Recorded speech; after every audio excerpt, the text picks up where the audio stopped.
They told us we wouldn't get here. There were those who said that we would get here only over their dead bodies.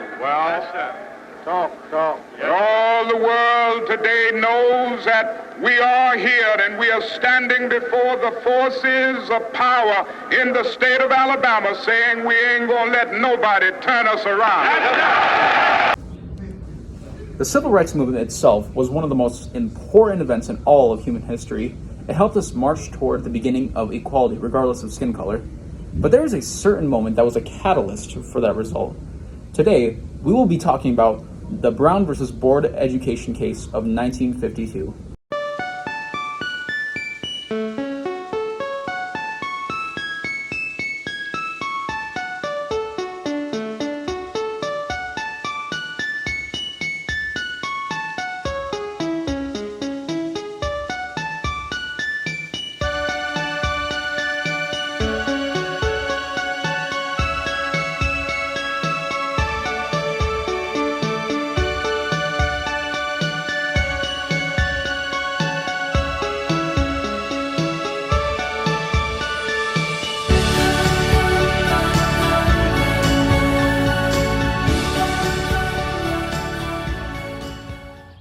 Racism itself has been a nationwide problem for centuries, grazing and impacting the lives of many American citizens.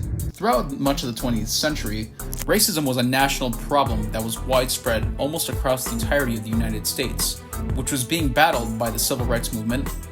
The Civil Rights Movement was a social movement and a campaign in the U.S. from 1954 to 1968 that aimed to abolish legalized racial segregation. However, one significant and important event that happened in the Civil Rights Movement would be the Brown versus Board of Education case of 1952. In Topeka, Kansas, a public school district refused to let Linda Brown, a 14-year-old girl, enroll at the nearest school closest to her home, and instead required her to enroll at a school further away. Linda Brown's family and 12 other families who were in similar situations filed a class action lawsuit in the United States federal court against the Topeka Board of Education, saying that the segregation was unconstitutional. Enraged, and understandably so, the Browns then took this case to the Kansas State Court, to which the court themselves actually sided with the school district. So this case was then presented to the Supreme Court of the United States, to which they themselves then took the case up and now began the official Brown versus Board of Education debate that would last for 2 years. Now I know everyone's itching to see what happens next. What was the decision and why they made that decision? First off, let's go ask, what are people's thoughts on racial segregation? They separated the African American communities from the white communities. So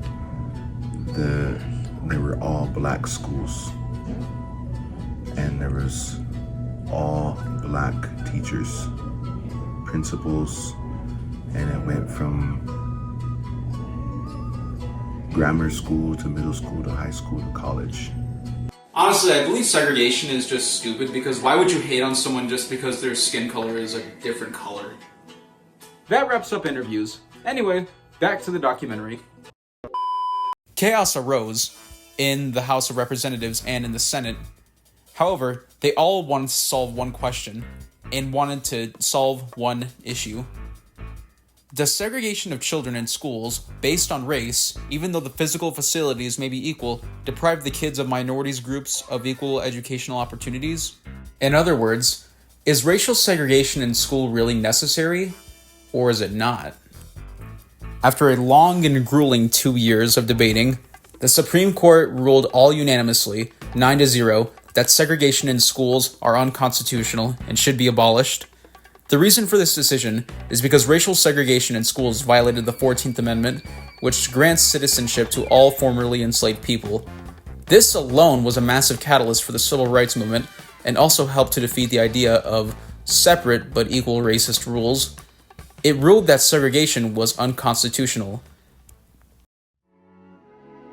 Although today racism may still be alive, we have come a very long way since back in the day. We have moved forward as a society and progressed and healed many of the wounds we have caused others. And what matters is if we at least have each other's backs and move through this together, not as me, but as we. Thank you for watching.